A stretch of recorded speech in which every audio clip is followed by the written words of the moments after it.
Udah lega nih dalam drama kasus Sambo ya? Nggak boleh langsung lega. Nggak boleh langsung lega? Kan ada seri berikut. Ada seri berikut. Karena Pak Benny kan pernah menjadi korban pranknya Sambo juga kan? Betul. Peristiwa yang terjadi berturut-turut ini kami melihat begini. Kalau yang Sambo, orang pasti bertanya, kalau mau bunuh kenapa sih di rumah? Kan bisa di mana, di luar. Itu mencerminkan bahwa dia terpercaya diri, yakin bahwa dia bisa kuasai semua, bisa atur semua, seperti skenario yang dia bikin. Oke. Tapi kalau Teddy ini, menurut saya enggak. Enggak. Karena apa? Dia yang merintah sendiri, nggak ada kaitan dengan ini semua, dan dia tidak mengira kalau kasusnya akan terungkap. Tidak mengira. Ya. Buktinya apa? Pengungkapan di Jakarta, Oke. ketangkep, diurut asal-usul barang itu, nyampe lah ke sana. Revisi undang-undang itu memang didesain oleh elit-elit politik negeri ini. Oh, kalau saya bilang sih iya dong. Pak Jokowi akan dihormati banyak orang kalau dia berani mengambil langkah evaluasi peradilan, reformasi perintahkan kepada Menko Polhukam.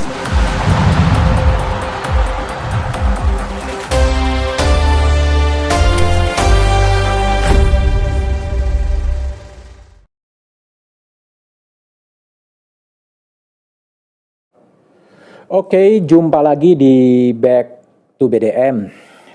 Banyak orang bertanya-tanya sebetulnya apa yang sedang terjadi di lembaga kepolisian. Gonjang-ganjing ini tidak kunjung mereda setelah kasus Sambo, kemudian berbagai kasus muncul. Ada kasus Akhirudin Hasibuan yang kemudian juga dipecat dari anggota kepolisian. Kemudian ada kabar kasat narkoba di Polres Jakarta Timur yang kemudian bunuh diri, dan berbagai kasus-kasus yang mempersoalkan dan mempertanyakan ada apa sih dengan kepolisian. Itulah yang saya akan perbincangkan dengan senior di kepolisian berpangkat Inspektur Jenderal Polisi yang sekarang menjadi Ketua Harian Komisi Kepolisian Nasional, Irjen Polisi Purnawirawan Benny Mamoto. Pak Benny, apa kabar? Baik. Baik ya? Udah lega nih dalam drama kasus Sambo ya? Nggak boleh langsung lega. Nggak boleh langsung lega? Kan ada seri berikut. Ada seri berikut. Karena Pak Benny kan pernah menjadi korban pranknya Sambo juga kan? Betul. Sempat dibully dan lain sebagainya. Betul. Oke, Pak Benny, saya mau tanya. Dulu memang cita-citanya jadi polisi ya? Sebetulnya enggak. Oh enggak? Malah saya benci polisi. Hah? Saya benci polisi. Benci polisi? Saya main layang-layang pinggir jalan, karena rumah saya di pinggir jalan, ditangkap polisi. Ditangkap polisi, terus? Anak kecil kan taunya, lu kenapa saya main layangan kok diganggu, Oke. kok dilarang. Oke. Jadi belum mikir soal keselamatan, bahaya nggak mikir. Jadi yang tertanam di sini benci sama polisi. Oke, terus? Nah, dalam perjalanan waktu SMA, saya melihat teman-teman kok banyak yang daftar akabri. Akabri waktu itu ya? Iya. Biasa anak muda kan pengen saingan kan. Masa sih gue nggak bisa kan. Oke. Akhirnya ikut tes. Saya yang lolos, teman saya pada gagal semua. Jadi masuk akabri itu ikut-ikutan dulu? Iya. Jadi waktu tes terakhir itu, ibu saya itu cuma pesannya satu. Yakinlah kalau Tuhan memilihkan jalan hidup kamu di sini, kamu lulus. Kamu nggak usah khawatir. Biasanya kalau pesan gitu sambil nepuk-nepuk pundak. Dan lulus. Jadi belum lulus SMA, kan kami dibuatkan surat keterangan lulus lah ya. Jadi ketika kami sudah masuk, sudah gundul kepala saya, teman-teman baru pada perayaan kelulusan. Oke. Itu 77 Pak ya? Waktu itu 74 masuknya. Oh 74, lulusnya 77. Sesungguhnya cita-cita saya adalah menjadi dokter. Menjadi dokter? Kenapa? Oke. Karena ibu saya bidan. Oke. Saya sering nemenin ibu saya menolong orang melahirkan. Kalau malam saya ngikutin beliau, ngawal beliau.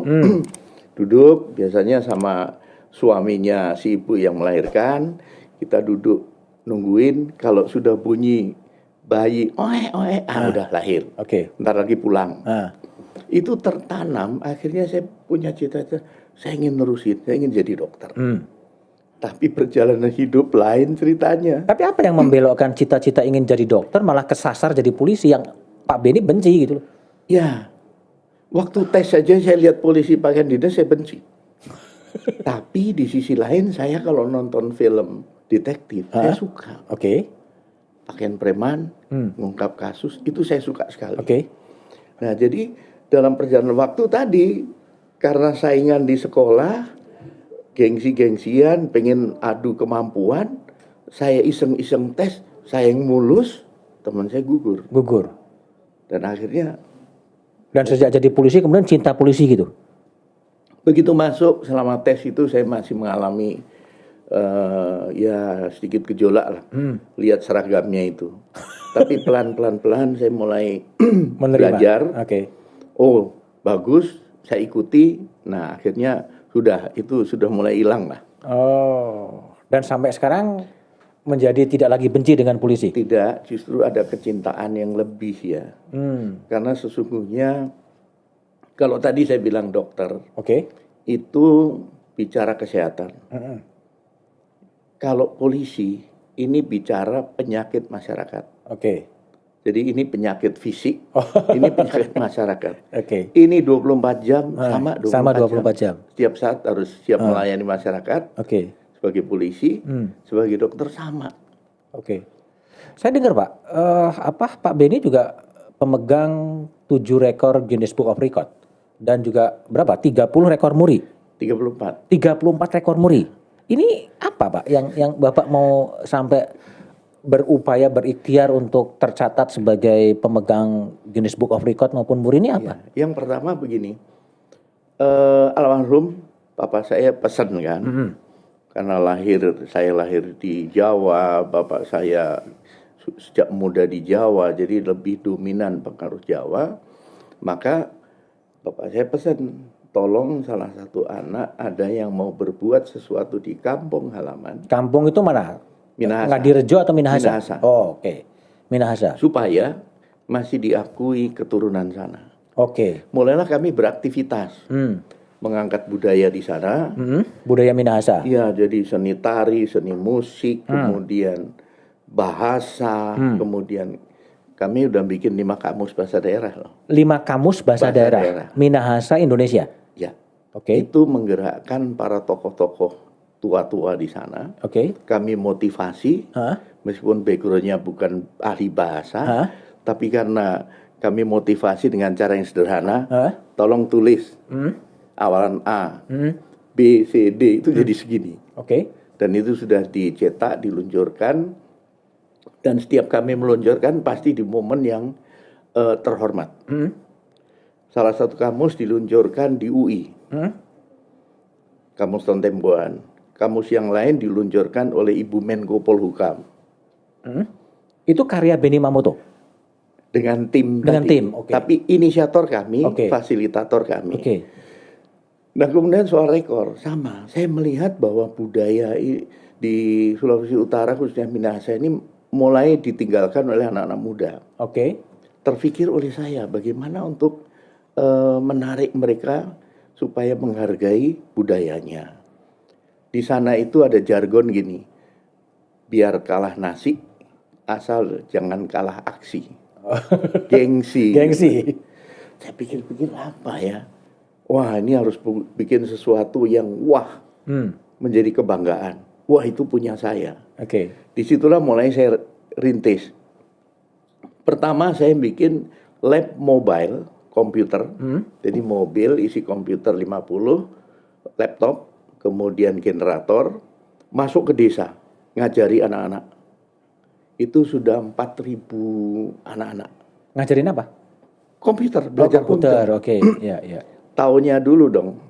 Tahun berapa? 2004. Itu sudah, kami sudah. Nah terus itu berjalan, sayangnya pemerintah daerah responnya kurang. Padahal harapan saya menginisiasi, memotivasi, silahkan terusin. Nah itu rekor pertama kami itu. Baru mulai kami itu di bidang pendidikan. Mulai hasil bumi. Kacang kawangkoan itu kami bikin setinggi 18 meter di tengah mall. Di tengah mall di Minahasa? Di Kota Manado. Kota Manado. Itu sekitar 3 ton. 3 ton kacang? Kacang. Rekor muri. Dan kacangnya memang enak untuk promosi produk. Terus berturut-turut, jadi ada bidang seni, tari massal ada, kemudian musik massal ada, kemudian kuliner. Kami sudah bikin tuh bubur Manado, sekian ribu sudah. Kemudian perkedel nike itu ikan yang dari Danau Tondano, itu sudah. Jadi macam-macam yang kami bikin. Itu yang masuk ke Guinness Book of Record? Ini yang masuk di rekor muri. Oh, rekor muri, oke. Kalau yang masuk di Guinness World Record itu kulintang terbesar. Kulintang terbesar? Itu 3 ton, Pak. 3 ton? Kayunya itu bilahnya besar-besar. Harusnya kan hanya segini ini. Itu trompet terbesar dan bisa bunyi. Ada di tempatnya, di tempat saya. Kemudian ada kain tenun terpanjang. Kain tenun terpanjang, berapa panjang? 3 bulan dikerjakan non-stop, itu 101 lebih. 101 meter? Ya. Oke. Kemudian nasi jaha atau nasi lemang itu 6 kilometer.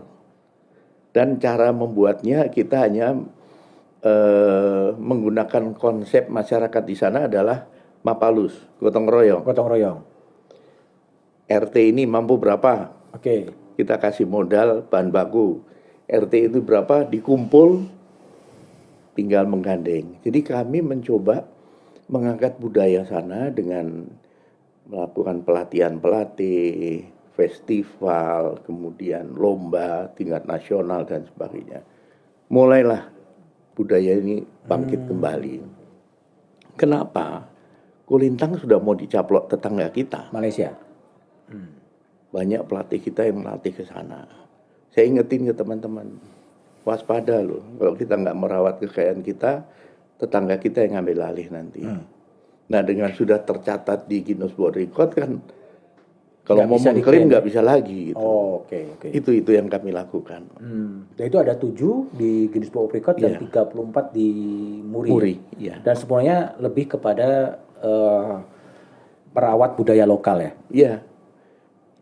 Menyangkut masalah tari, musik, kemudian kuliner, pendidikan, seni kain. Oke. Ya. Sekarang masih ingin mencatatkan rekor apa lagi, Pak? Kami kemarin mau sudah siap loh, Pak. Kena COVID. Kami mau mencatatkan di Guinness World Record itu seruling di Borobudur. Borobudur, Jawa Tengah. Iya. Okay. Izin sudah, semua sudah lengkap.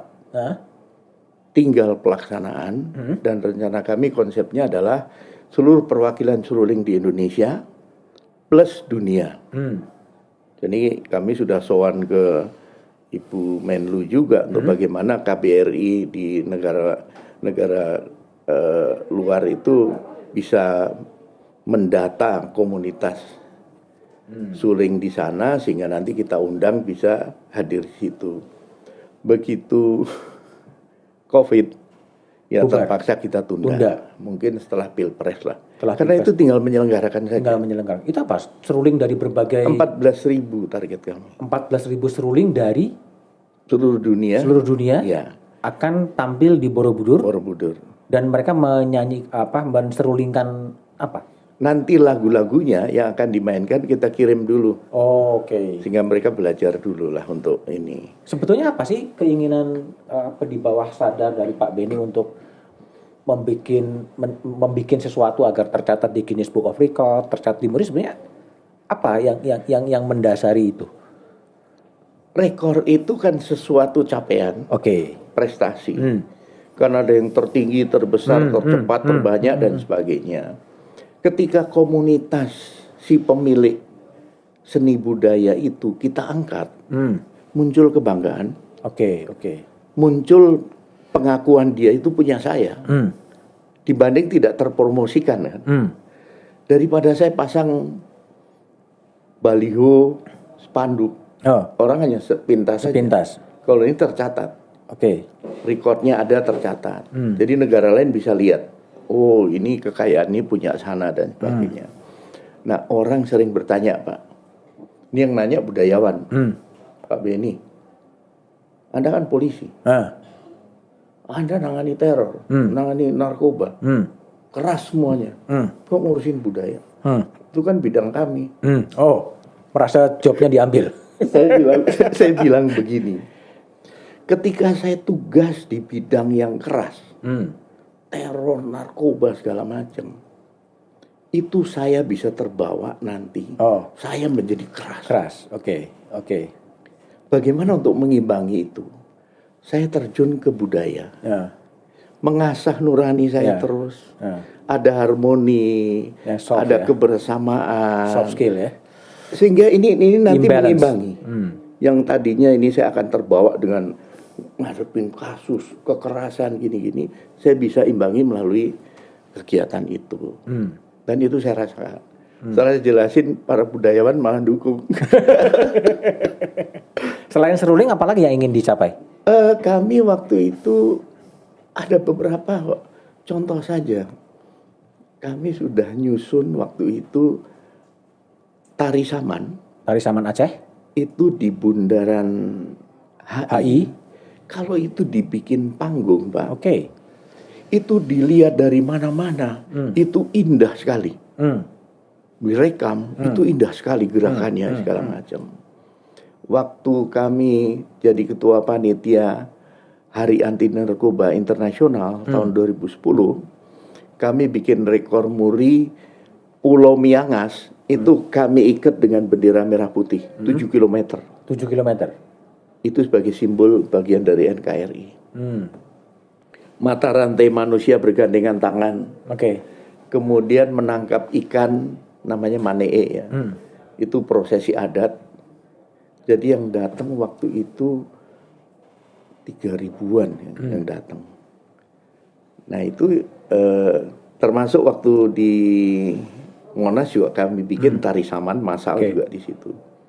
Jadi diharapkan kegiatan itu mengangkat sesuatu yang, mohon maaf ya, anak-anak sekarang kan kurang peduli terhadap budaya lokal. Lebih ke Korea lah ini. Nah melalui momen itu kita harapkan bisa mengangkat. Oke. Ya itulah kiprah Benny Mamoto kesehariannya ya, yang nyasar dari keinginan menjadi dokter, tapi kemudian ingin jadi dokter masyarakat. Nggak tahu apakah tersasar atau enggak, dan Pak Benny kemudian menjadi polisi. 77 mulai berkiprah sebagai kepolisian panjang, Pak. Dan juga pernah ada pengalaman yang mungkin bagi Pak Benny cukup mengejutkan atau cukup berkesan selama berkiprah sebagai polisi. Ya, jadi agak unik Pak saya mulai tugas itu di Jakarta Pusat, Polres Jakarta Pusat tahun 77. Mulai dinas sampai pensiun saya di Jakarta. Dinas sampai pensiun di Jakarta? Berapa tahun itu? Jadi basah terus dong tempatnya? Bukan, ceritanya gini. Kami hanya pindah ke Bandung 3 bulan. Oke. Tapi yang mindahin juga yang mengembalikan. Waktu itu saya nolak perintah. Pernah nolak perintah juga? Karena saya anggap perintah itu salah. Perintah siapa? Ya, bos lah. Kapolri waktu itu. Kok berani? Nah ini bisa dibandingkan dengan adik-adik sekarang. Kalau bicara melawan perintah, bukan insubordinasi, menolak perintah. Ya. Saya kalkulasi begini, saya laksanakan perintah, itu fatal. Waktu itu berkas perkara itu lengkap. Oke. Saya kirim P21, diminta dihentikan. Zaman itu zaman ABRI, Pak. Oke. Sementara pelapor ini ada atensi dari Mabes ABRI. Kebayang nggak kalau dihentikan? Habis saya. Karir saya habis. Oke. Saya lebih nolak, berkas saya kirim, P21, ribut, pindah aja. Tapi akhirnya yang kembalikan juga yang pindah. Oke. Tapi gimana ceritanya Bapak hampir tidak pernah bertugas di luar Jakarta? Itu kan sesuatu privilege yang luar biasa. Ya. Tetapi tugas saya larinya hampir ke seluruh Indonesia, Pak. Oke. Nangkep sini, nangkep sini dan sebagainya.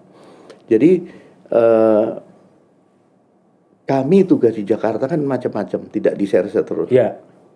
Kami di Interpol 2 kali, kemudian kami jadi ajudan Jenderal Wiranto Kusuma Angkatan Darat, kemudian kami juga pernah di SPRI Kapolda di Pabungkol, kemudian juga pernah di Dispulahta, kemudian yang lain itu kami lebih banyak di Serse. Jadi Serse di Polres Jakarta Pusat, kemudian di Polda Metro, kemudian di Korserse Bareskrim. Tapi kan sangat jarang Pak, polisi yang bertempat hanya di Jakarta itu. Saya tidak tahu, Pak. Karena saya punya prinsip pantang menolak perintah. Meskipun yang tadi pernah menolak, yang dipindah tadi itu. Menolak penugasan. Menolak penugasan, bukan perintah. Oke. Kalau itu kan perintah nggak benar. Pantang menolak perintah. Diperintah apapun saya siap. Konsekuensinya, Pak, lebih sibuk. Karena ada sesuatu yang agak ini Beni. Ada ini Beni. Tapi kekayaan pengalaman lebih. Contoh saja, waktu itu zaman menangani teror tahun 2001. Desember 2000. Teror di Bali. Sebelumnya, Pak. Sebelum Bali. Oke. Tahun 2000 malam Natal bom. Ya. Kita belum tahu. Akhirnya kami diajak Kapolri ke Singapura, koordinasi di sana, gara-gara Lee Kuan Yew ngomong Indonesia sarang teroris. Kan semua marah. Ya. Kami ke sana, koordinasi, ternyata benar. Setelah reformasi pada pulang ke Indonesia. Oh, orang-orang teroris itu. Disitulah kami bolak-balik meriksa tahanan di Singapura, di Malaysia, kemudian di Filipina, ke Australia, ke Afghanistan. Tahanan orang-orang yang pernah ke Indonesia. Jarang yang mau, Pak. Kalau diperintah urusan kayak itu jarang yang mau. Saya justru merasa bahwa itu peluang untuk saya mendapatkan pengetahuan yang baru. Waktu itu urusan teror kan baru. Gitu. Justru kami dalami. Dalami studi S3 ya disertasi saya soal terorisme. Itu. Iya. Okay. Tesis saya soal BLBI karena saya penyidik BLBI pertama. Oke. Jadi saya kawinkan antara studi dengan sebagai praktisi gitu. Oke, tapi ketika menangani kasus katakanlah BLBI ya, itu kan masukan penyelidikan sampai ke luar negeri gitu. Ada sesuatu yang menarik ketika Pak Beni menangani sebagai penyelidik kasus BLBI? Menarik, Pak. Gedung BI terbakar atau dibakar nggak tahu. Gedung BI terbakar atau dibakar nggak tahu. Karena apa? Disitulah dokumen-dokumen disimpan. Dokumen BLBI? Ya. Kami naik ke atas, naik pakai tangga. Setelah kebakaran? Ya. Terus? Jadi disitulah kami jadi tahu, Pak, apa isi disposisi dari presiden. Presiden siapa nih? Pak Harto. Pak Harto? Disposisinya tentang satu kredit. Ya kami tahu, oh begini. Sehingga di situ tergambar bagaimana intervensi. Oke. Intervensi masuk sehingga para jajaran direksi ini ya melaksanakan. Itu dokumen yang selamat? Iya, dokumen yang selamat. Dokumen yang selamat menemukan dari bukti itu bahwa ada intervensi Presiden Soeharto untuk mendirikan disposisi untuk penyelamatan perbankan. Betul. Jadi banyak hal yang di situ kemudian memberi gambaran kepada kami. Bahkan kami waktu itu sempat diundang untuk presentasi di Istana, di Pak Murdiono, bersama Kapolri, Kapolda Metro, Kadit Serse waktu itu Pak Guris Mere. Kami presentasikan modus operandi yang terjadi itu seperti ini, bagaimana penyimpangan aturan dan sebagainya. Tapi dalam perjalanan waktu itu diberitakan stop. Karena sudah mengarah ke keluarga. Ini ketika penyelidikan sedang berjalan, sudah mengarah kepada calon suspek gitu, kemudian diperintahkan stop. Baru setelah reformasi, Pak Harto turun, baru lanjut. Oke, ketika berlanjut, kemudian ditemukan Banyak Pak, waktu itu kan kami sempat memeriksa direksi BI. Kami periksa Hendro Budianto, kemudian beberapa kami periksa, dan memang terbukti seperti itu. Tapi itu karena disposisi dari Presiden Soeharto? Salah satu. Salah satunya? Salah satu, kemudian yang lain itu polanya sama. Polanya sama, menggunakan jalur-jalur kekuasaan. Oh, oke. Tadi Pak Beni menyebutkan gedung BI terbakar atau dibakar. Kenapa sampai bisa memunculkan mencium itu ada sesuatu di sana? Kalau bicara pengamanan, itu standar pengamanannya kan sudah cukup tinggi ya.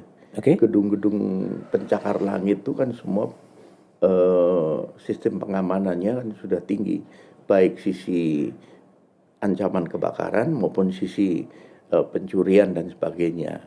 Itu satu. Kedua, dokumen yang ada di situ isinya dokumen itu yang akan kita perlukan untuk kepentingan penyelidikan. Nah, dengan itu terbakar kan sebagian sudah hilang. Artinya Bukti-bukti. peristiwa kebakaran itu sengaja untuk menghilangkan barang bukti? Patut diduga? Patut diduga lah.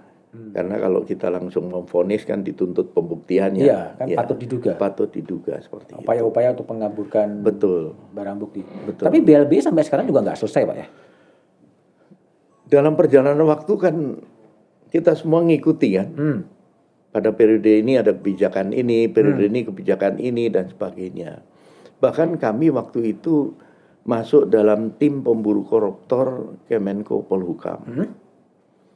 Kami memulangkan salah satu buronan dari Singapura ke Indonesia. Itu berkat kerjasama dengan kepolisian Singapura, kemudian sikap kooperatif dari yang bersangkutan, kami berhasil bawa pulang. Kemudian ada lagi kasus Adrian Waworuntu. Adrian Waworuntu, BNI. Ya, ketika itu kami ada di Paris menangani bom kedubes RI di Paris kan dibom. Kami terbang ke sana, Pak Kapolri kemudian perintahkan ini Adrian Waworuntu lari ke LA. Kami dengan Pak Kapolri akhirnya kembali ke Singapura. Nah, Adrian tahu diburu, dia lari ke Singapura. Nah, dari Singapura lah itu kami kerjasama dengan aparat di sana. Akhirnya dia keluar lewat Medan di pesawat, kami sudah ikut. Akhirnya ditangkap. Kemudian juga ada satu lagi buronan yang masuk ke Amerika juga, tapi karena masuk DPO, akhirnya kita jemput ke sana, dibawa pulang. Jadi memang masih banyak, Pak. Masih banyak. Masih banyak. Tapi handicapnya apa sih, Pak, untuk untuk memanggil balik atau menangkap buronan-buronan tersangka korupsi yang kabur? Yang pertama menyangkut masalah aspek legalnya. Legalnya kerjasama kita dengan negara itu. Biasanya ada prinsip timbal balik, resiprokal. Kemudian juga hubungan baik. Ini yang penting, hubungan baik. Dalam beberapa kasus itu berhasil karena itu, Pak. Ketika mereka minta tolong, kita support penuh. Maka ketika kita minta tolong, mereka pun akan mengimbangi hal yang sama begitu. Nah, hubungan baik ini kami jaga. Oke. Tapi juga sampai sekarang banyak yang belum ketangkap ya? Banyak, Pak. Itu sebenarnya memang harus ditangkap atau enggak sih? Pengalaman kami, Pak, waktu turun itu memang perlu keseriusan, keuletan, tidak boleh menyerah, kemudian kreatif untuk mencari triknya gimana. Contohnya yang di Amerika, dia masuk cegat imigrasi, masuk red notice kan. Setelah dicek ternyata dia aplikasi visanya isinya palsu, bohong. Pernah terlibat kriminal? Tidak, padahal dia buron. Nah, oleh FBI ditanya, kamu mau jalani hukuman dulu di sini soal aplikasi visa Ilegal, ini, atau kamu deportasi. pulang? Dia minta jaminan. Saya mau pulang tapi minta jaminan. Nah, kita jamin. Dikawal juga dari FBI sampai ke sini. Di sini ya sudah proses hukum dihadapi. Oke. Itu pengalaman Pak Beni ya. Tapi kalau saya sekarang lihat bagaimana situasi kepolisian pasca Sambo, banyak orang berharap agar setelah kasus Sambo ada pembelajaran internal di kepolisian dan kemudian kepolisian berbenah.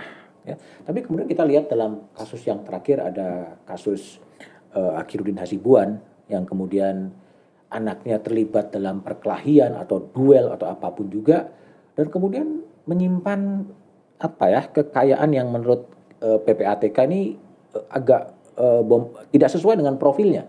Apa yang sebenarnya terjadi pada kasus Hasibuan ini, Pak Beni, kalau menurut sebagai Kompolnas? Ya, izinkan Pak saya ke belakang dulu ya. Maksud saya gini, era Kapolri pada masanya tantangannya itu berbeda-beda, Pak. Oke. Kalau mau bicara Pak Listio, ya udah ketangkep bintang 2. Yang lalu Pak Tanto bintang 3, mantan Kabar Eskrim. Kebetulan saya penyidiknya. Pak Susno. Bukan. Pak itu. Pak Suyono Landung. Suyono Landung, oke. Pak Bambang Indarso dan Negeri, Pak Susno, bintang 3. Ya. Jadi kalau bicara tinggi-tinggian. Oke. Artinya dulu sudah terjadi. Terjadi juga, oke. Tetapi kita harus ingat, era sekarang era medsos lain, Pak. Oke. Netizen bisa ngulitin, bisa nelanjangi gaya hidupnya lewat Instagramnya, lewat ini, flexingnya segala macam. Dulu tidak ada. Oke. Saya kebayang kalau dulu peristiwa itu ada. Sehingga ya seperti ini kondisinya. Itu satu. Kemudian kedua, peristiwa yang terjadi berturut-turut ini kami melihat begini. Kalau yang Sambo, orang pasti bertanya, kalau mau bunuh kenapa sih di rumah? Kan bisa di mana, di luar. Itu mencerminkan bahwa dia terpercaya diri, yakin bahwa dia bisa kuasai semua, bisa atur semua, seperti skenario yang dia bikin. Dia yakin itu bisa. Yang Bapak sempat kebohongan juga? Iya, semua kena kebohongan. Ya. Nah, arogansi, semua tahu bagaimana dia. Nah, saya sering menggunakan istilah yang maha kuasa marah. Dengan kelakuannya itu, akhirnya ini. Berikutnya Teddy. Kurang apanya? Semua orang tahu. Bisnis istrinya ini, soal kekayaan. Kenapa sih masih mau main soal narkoba? Ya akhirnya kena juga. Nah, berikutnya masalah AKBP Hasibuan. Kalau menurut saya bandel, arogan. Bandelnya apa? Udah diingetin. Contohnya sudah ada. Flexing dia masih. Moge, gaya hidup mewah masih. Sudah diingetin. Kan Kapolri sudah menyampaikan, regulasi internal sudah ada. Ya, surat edaran sudah ada. Kenapa? Dia merasa yakin. Saya aman karena saya ada cantolan. Hasibuan. Ada cantolan ke? Ya pergaulan moge dia kan, Bapak tahu. Levelnya kan. Dan akhirnya dengan peristiwa ini terungkap. Sudah ada pelanggaran etik dan disiplin 4 kali. Nah pertanyaannya kok sampai 4 kali? Berarti kan cukup kebal. Cukup kebal artinya? Ya artinya sudah 4 kali, biasanya kan 2 kali saja sudah kalau serius sudah arahnya ke PTDH. Oke. Nah oleh sebab itu kalau saya melihatnya kalau kasus ini mirip dengan Mario Dendi kan, penganiayaan dulu baru kemudian terungkap yang lain. Nah bantuan mengungkap ini kan dari netizen. Artinya apa? Pengawasan publik saat ini sangat masif, sangat intensif. Sehingga kita melakukan apapun, kalau hal yang menyimpang, dengan mudah diviralkan, cek jejak digitalnya. Ya seperti ini contohnya. Tapi gini, Tiap Pak. hari masukkan informasi dari publik. Ya, tapi gini, itu kan kalau sesuai dengan LHKPN, laporan harta kekayaan itu kan hartanya tuh 476 juta something lah. Tapi dari hasil penelusuran PPATK bisa sampai miliaran rupiah. Berarti ada sesuatu yang tidak dilaporkan secara jujur. Ya, yang jelas seperti itu. Iya. Nah, apa yang Ternyata terjadi gitu? bisnis ilegal juga jalan. Hah? Bisnis ilegal jalan, ini sedang didalami, kemudian nantinya akan berkembang ketika hasil penyelidikan masalah transaksi mencurigakan PPATK diserahkan ke Polri. Disitulah nanti akan bisa berkembang sumber-sumber yang lain. Nah, kebetulan saya dengar dari beberapa anggota yang pernah jadi atasan dia, itu memang terkenal arogan. Arogan. Dari cara jalannya udah kelihatan angkuh. Iya, dan pernah ditegur, janganlah ke kantor pakai Alphard, cuek saja. Dia sangat percaya diri karena ada backup gitu. Ya, kenalannya itulah. Artinya memang ada backup, merasa overconfident. Ya, merasa punya keluarga, punya lingkup pergaulan yang notabene dianggap oleh dia bisa melindungi. Dia lupa bahasa zaman sekarang nggak bisa lagi. Oke. Zaman dulu masih bisa. Oke, tapi gimana bisa sampai kemudian punya bisnis-bisnis ilegal dengan posisi dia sebagai posisi direktur di Polda sebetulnya? Apa itu nggak, pengawasan internalnya juga tidak bergerak? Ya, inilah sebetulnya kalau menurut saya menjadi momentum untuk internalnya. Apakah itu Bitpropam, Irwasda, ini untuk mulai membenahi pengawasannya, masalah khususnya, masalah gaya hidup, kemudian masalah kekayaan yang berlebihan, tidak sesuai dengan profil. Lain kalau dia memang anak orang kaya, istrinya pengusaha atau apa, itu mungkin ini. Sehingga dilakukan langkah-langkah pencegahan lebih awal. Tapi kan ini artinya kan bahwa pengawasan internal itu nggak bekerja kan, Pak? Ya, kalau kita kaitkan seperti itu, ya memang. Kalau video itu tidak viral dan kemudian tidak dikulitin oleh netizen, kan nggak ketahuan apa-apa sebetulnya. Buktinya kan masyarakat pun mulai ada yang melaporkan. Ya. Punya kos-kosan di sini, punya ini di sini, dan sebagainya. Berarti secara menyeluruh sebetulnya pengawasan internal itu sebetulnya juga tidak berjalan, tidak optimal sama sekali. Kalau tidak dibongkar juga nggak akan ketahuan. Belum optimal, dan menurut saya pengawasan melekat itu Pak yang harus ditegakkan. Artinya satu tingkat di atas. Ketika anak buahnya melanggar, ini harus dimintain pertanggungjawaban juga. Gimana kamu membina dia? Gimana kamu mengawasi dia? Ketika kamu nggak melakukan sesuatu, maka kamu juga harus bertanggung jawab. Kalau itu dilakukan, ya para atasan pada mikir, Pak. Oke. Contoh saja misalkan anggota suka mabuk, kan potensial nanti dia melakukan pelanggaran yang lain, mukul orang atau kekerasan. Ketika atasannya udah tahu kasus Cengkareng yang nembak anggota TNI, tiap malam mabuk, masa atasannya nggak tahu? Nah itu artinya ada pembiaran atau kelalaian. Tidak peduli itu, Mbak. Tidak peduli. Tidak peduli. Atasannya juga tidak peduli. Iya. Nah itulah yang menurut saya sudah saatnya itu ditegakkan. Oke. Kalau anak buah kamu melanggar, padahal hal-hal yang harusnya kamu bisa cegah, kamu lakukan, ternyata tidak lakukan, itu dikenakan. Oke.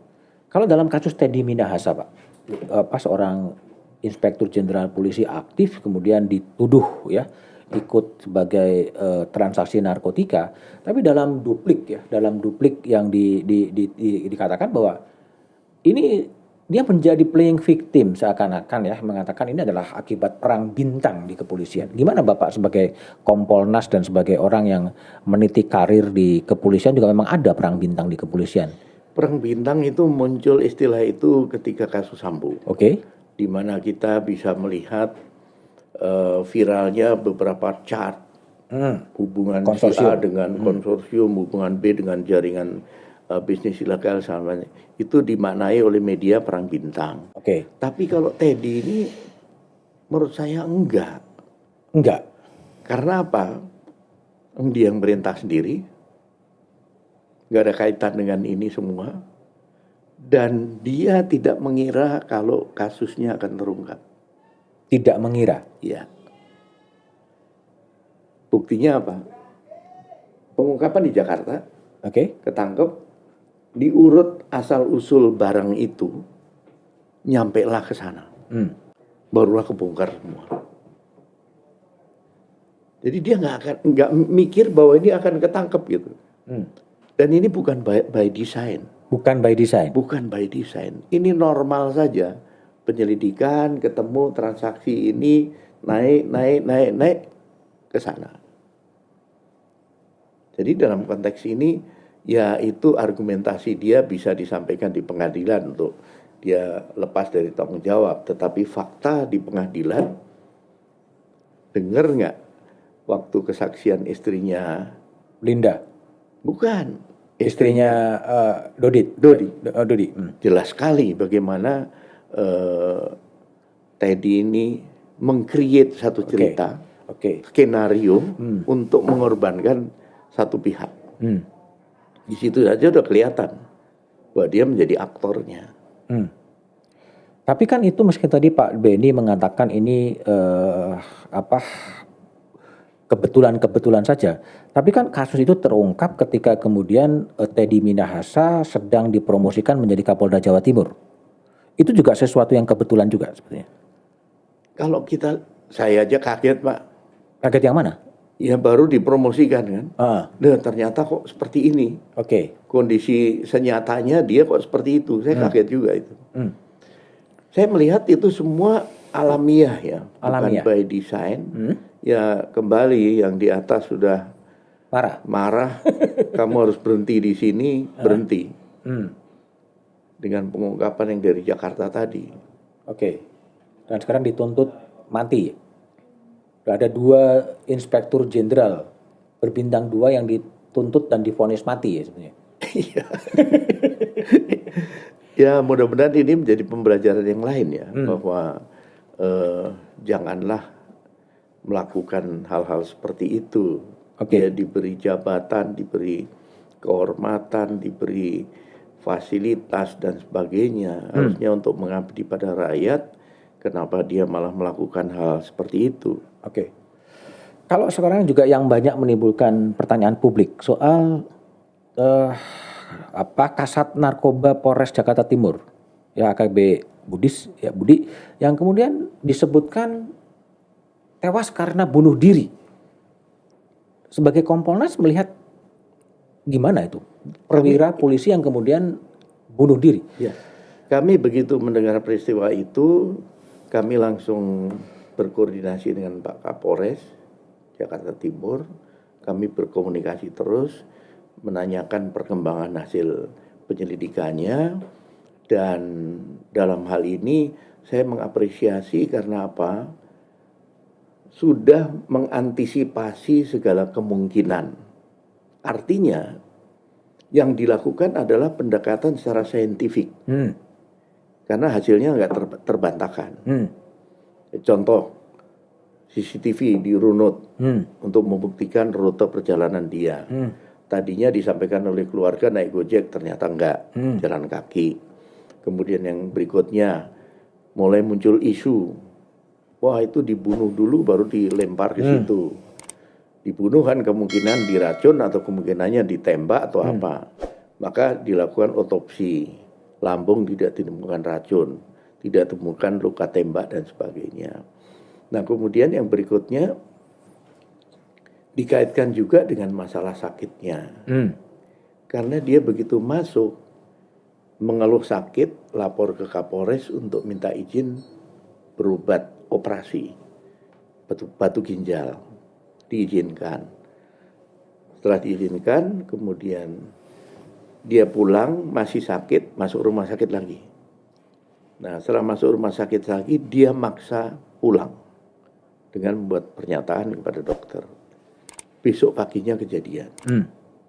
Nah, publik ketika disampaikan bahwa ini dia sakit dan sebagainya, mungkin masih berpikir, masa sih? Nah, bahkan malah isu yang beredar, wah karena dia, kalau nggak salah keluarganya yang menyampaikan, wah karena dia jabat di Kasat Narkoba, jangan-jangan ini dihabisi oleh sindikat.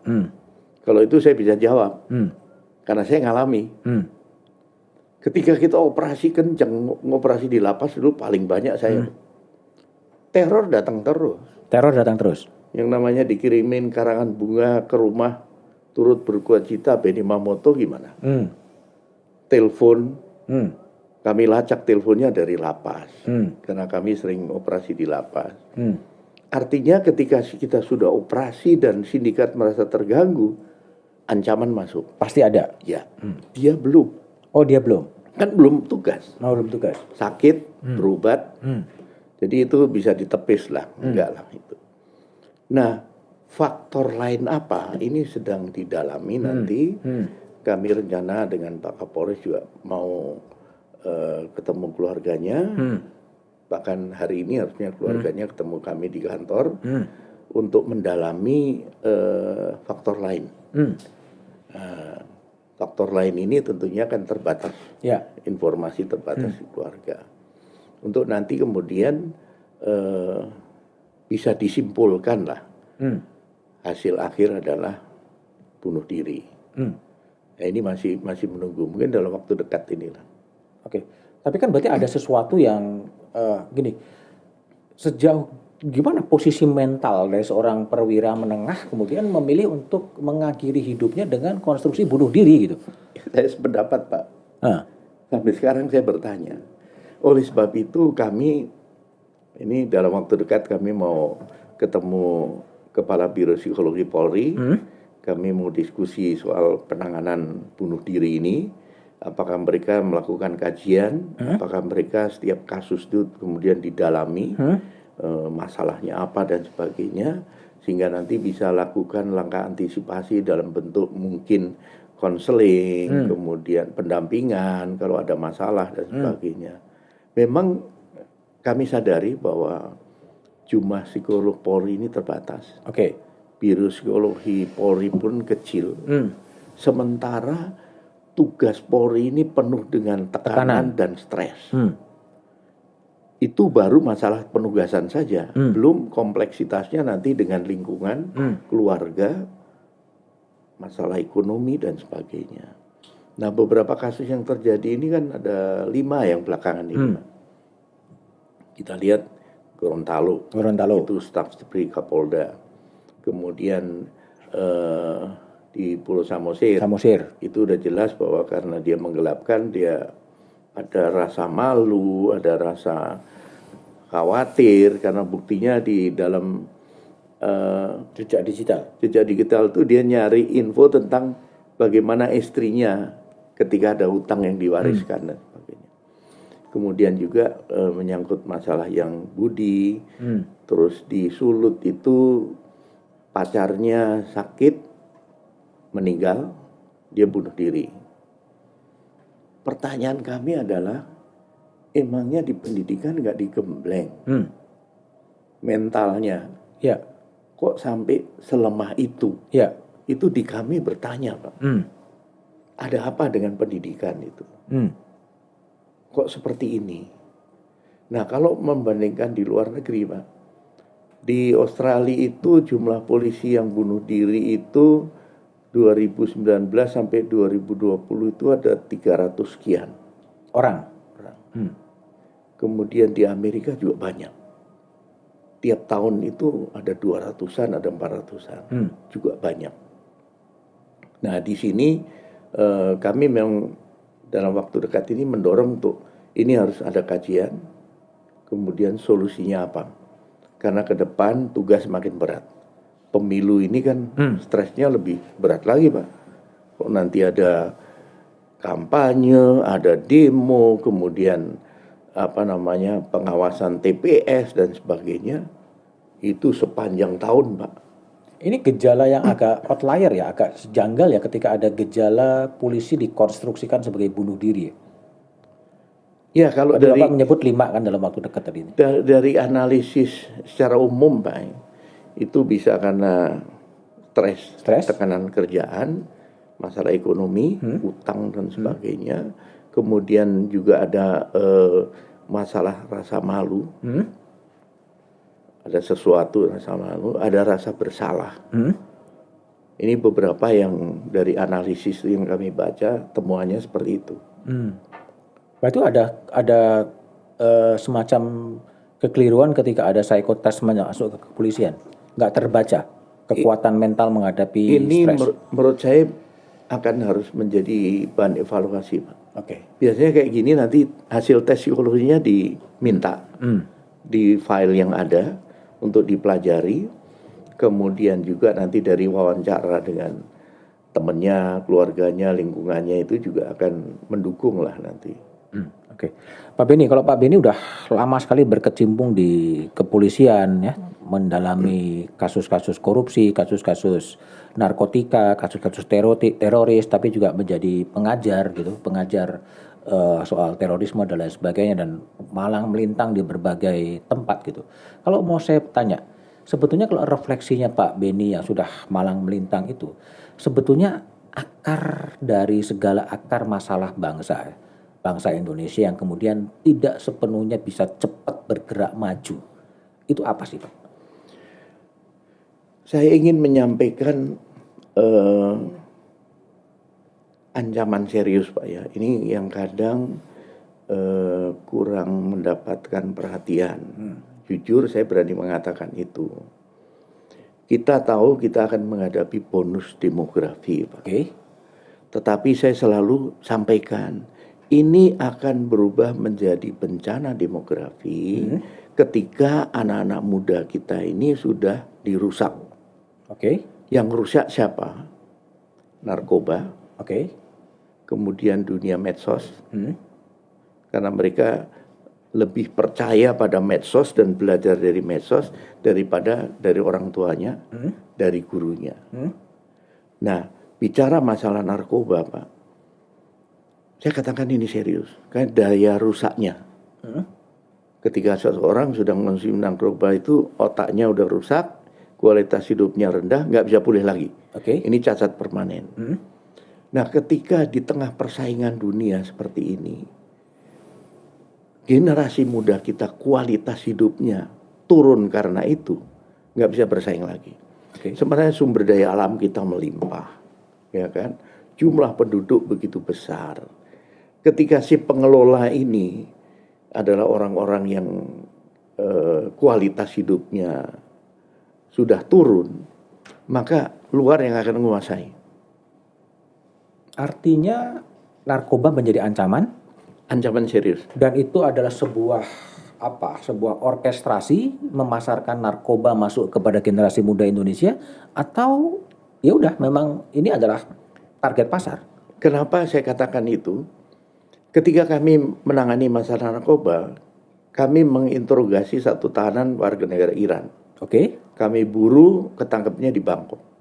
Saya tanya, kenapa Anda nyasar Indonesia? Ya, Indonesia buat kami pasar yang bagus. Harganya bagus, permintaannya naik terus.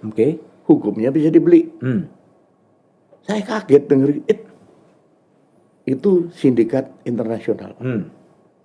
Sementara realita, Pak, sekarang banyak penyalahguna bukannya direhab, tapi di lapas.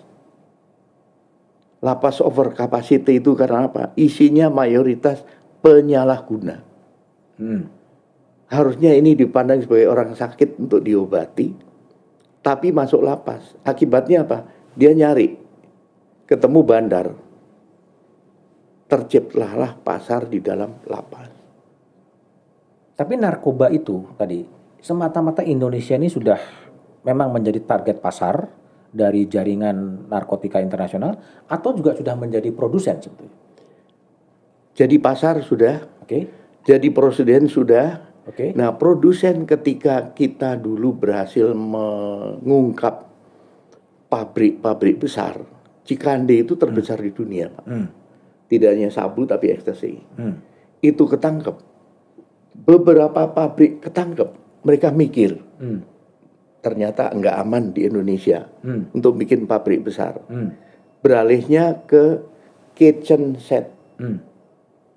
Itu di ruko, kemudian di rumah-rumah kecil. Artinya skalanya bukan besar, tapi skala Home kecil. industry. Ya, home industry. Kami tangkap di Sentul, itu rencana ekspor ke Jepang. Oh, jadi sudah menjadi produsen. Tapi sekali lagi ketika yang gede-gede ini sudah ketangkep, akhirnya mereka berpikir 2 kali untuk membangun pabrik besar, tapi beralih ke skala yang lebih kecil begitu. Kalau tadi menjadikan Indonesia sebagai market, sebagai pasar terbesar narkotika, ini semata-mata motifnya ekonomi atau memang ada motif-motif di luar ekonomi? Narkoba adalah bisnis ilegal yang menghasilkan uang paling tinggi. Di samping bisnis ilegal lain, penyelundupan rokok, penyelundupan diamond, senjata dan sebagainya, itu narkoba paling tinggi. Di dunia juga seperti itu. Dengan uang yang besar, ini bisa dipakai untuk macam-macam, Pak. Ketika saya di BNN, saya nangkep apa? Ngungkap apa? Sudah lari ke politik. Uang narkoba lari ke politik. Karena apa? Ya ada anggota DPRD, ada pengurus partai. Dananya untuk apa? Yang ikut berbisnis narkotika? Iya. Itu yang bahaya, Pak. Itu dulu, sekarang masih ada? Karena kami nggak nangani lagi. Nah, waktu itu kami sempat mengungkap seorang calon bupati didanai oleh seorang bandar. Untung nggak jadi. Bandar narkotika membiayai kampanye pilkada. Ya, untung nggak jadi. Kalau jadi kan bisa kebayang. Nah inilah yang menurut saya serius. Makanya seorang pakar dari USDA, Stephen Castile itu ngomong, narkoba adalah senjata perusak massal yang efektif untuk menghancurkan masyarakat. Begitu sebar itu kan kecanduan mati. Biaya untuk rehab itu besar sekali, Pak. Dan itu harusnya ditanggung oleh negara. Pertanyaan saya, katakanlah 4 juta penyalahguna. Kemampuan rehabnya itu berapa? Kami udah hitung, Pak. Itu bisa 100 tahun baru selesai. Karena kapasitasnya paling 500 orang per 6 bulan. Berarti kalau 4 juta berapa lama? Nah inilah mungkinnya banyak pihak yang tidak tahu, belum tahu atau nggak mau tahu bahwa ini serius. Narkotika. Masalah serius. Karena kerusakan generasi. Tapi itu semata-mata bukan desain besar kan? Hanya semata-mata motif ekonomi. Kita harus mewaspadai. Sekali lagi kita harus mewaspadai. Kenapa Indonesia menjadi sasaran pasar? Ketika generasi muda Indonesia rusak, yang menikmati siapa? Kita harus bicaranya ke sana ya.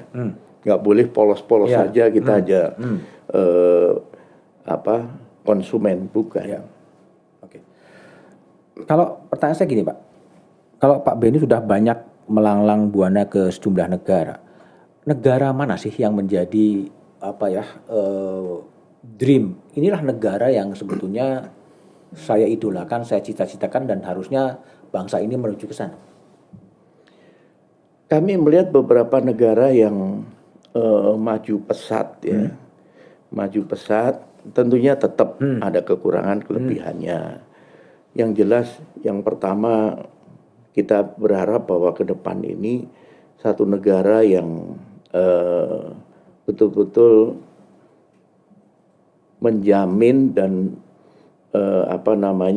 membantu pembangunan SDM. Ini penting sekali. Kuncinya di sana. Negara mana tuh, Pak? Ketika SDM ini kan beberapa contoh, sekarang contoh begini.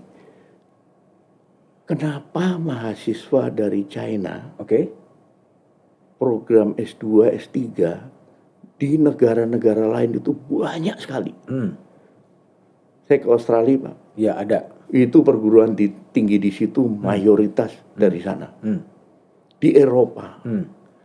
Jadi investasi SDM dengan menyekolahkan mereka, membiayai sekolah untuk menyerap ilmu pengetahuan dari berbagai negara. Lihat ranking perguruan tingginya, Pak. Itu China. Ranking tinggi, nomor 1. Dari hasil studi di negara-negara lain, ilmunya disedot untuk membangun. Apa yang terjadi? Pembangunan di sana pesat sekali. Itu kalau mau bicara SDM-nya ya. Kemudian yang kedua, tentunya harus berkaitan juga tentang penegakan hukum. Karena itu akan menjamin kepastian hak orang dan sebagainya. Nah, kemudian yang ketiga tentunya bagaimana membangun harmoni. Ini penting. Boleh kita kaya, boleh kita pintar, boleh ini, tapi kalau kehidupan bermasyarakatnya itu tidak ada harmoni, tidak ada toleransi, ini juga tentunya orang tidak akan nyaman tinggal di negara itu. Saya pikir masing-masing negara yang kami amati, dari negara yang paling bahagia, misalkan Finland, New Zealand dan sebagainya. Yang ini negara yang memang kemajuan teknologinya cepat sekali, tetapi di sisi lain hukumnya mungkin masih dianggap terlalu represif dan sebagainya. Ada plus minus. Tentunya kita berharap justru dari mempelajari beberapa negara itu bisa kita adopt mana-mana untuk kita bisa mewujudkan satu impian negara yang ideal menurut kita. Kalau Pak Benny sendiri melihat Indonesia pada saat 17 Agustus 2045, dreamnya seperti apa? Akan jadi seperti apa Indonesia ini? Ini sangat ditentukan oleh hal-hal yang saya sampaikan tadi. Pendidikan, SDM. Ketika itu tidak digarap serius, masalah SDM, ketika ancaman kerusakan SDM ini tidak ditangani serius, ya apa yang kita harapkan bisa tidak tercapai. Tapi impian Pak Benny sendiri soal Indonesia 100 tahun seperti apa? Ya dari yang kita baca, kita semua tahu bahwa Indonesia akan menjadi negara nomor 4 di dunia. Tapi untuk mencapai itu tentunya harus ada syarat-syarat yang harus dipenuhi, tahapan-tahapan yang harus dipenuhi, baik soal kepemimpinan negara, kemudian bagaimana masalah penegakan hukumnya, kemudian bagaimana masalah pengelolaan sumber daya alam yang begitu kaya, bagaimana kemanfaatannya untuk kesejahteraan masyarakat. Ini penting sekali. Jangan sampai investor masuk disedot tetapi tidak berdampak pada kesejahteraan masyarakat. Pertanyaan terakhir Pak, kalau pemimpin di dalam atau di luar negeri yang menjadi idola atau menginspirasi pikiran dan tindakan Benny Mamoto siapa Pak? Kami selalu mengambil hal-hal yang positifnya ya, karena kami pelajari kan selalu ada plus minus, ada bagusnya, ada minusnya dan sebagainya. Ada pemimpin yang tegas seperti Margaret Thatcher dulu kan, wanita tapi wanita besi ini, tapi juga pasti ada kelemahannya. Kemudian juga kita melihat pimpinan kita sendiri sama kan, pasti ada plus minusnya. Itulah yang kami sering ambil mana-mana yang bisa menjadi rujukan untuk kita pelajari dan kita pedomani. Tapi kalau kembali ke Indonesia 2045, Pak Benny optimis bahwa Indonesia akan semakin terang dan semakin benderang dan semakin jaya? Saya selalu optimis Pak. Ketika kita ini selalu pesimis, selalu nyinyir, gloomy, itu malah kita nanti kemakan ke dalam. Tapi dengan kita optimis, kita yakin, kita berpikir positif terus, itu kita malah jadi happy Pak. Jadi happy. Jadi harus tetap optimis ya. Jangan lupa bahagia gitu. Untuk menatap Indonesia 2045. Betul. Oke, Pak Benny terima kasih ya. Jadi teman-teman, itulah obrolan saya dengan Benny Mamoto, hampir 1 jam bercerita soal pengalamannya dan juga bercerita soal impian-impiannya. Kalau Anda ingin berkomentar atau ingin mengusulkan tamu-tamu yang akan saya undang, silakan berikan catatannya di kolom komentar. Jumpa lagi di Back to BDM dengan tamu-tamu berikutnya. Revisi undang-undang itu memang didesain oleh elit-elit politik negeri ini. Kalau saya bilang sih iya dong.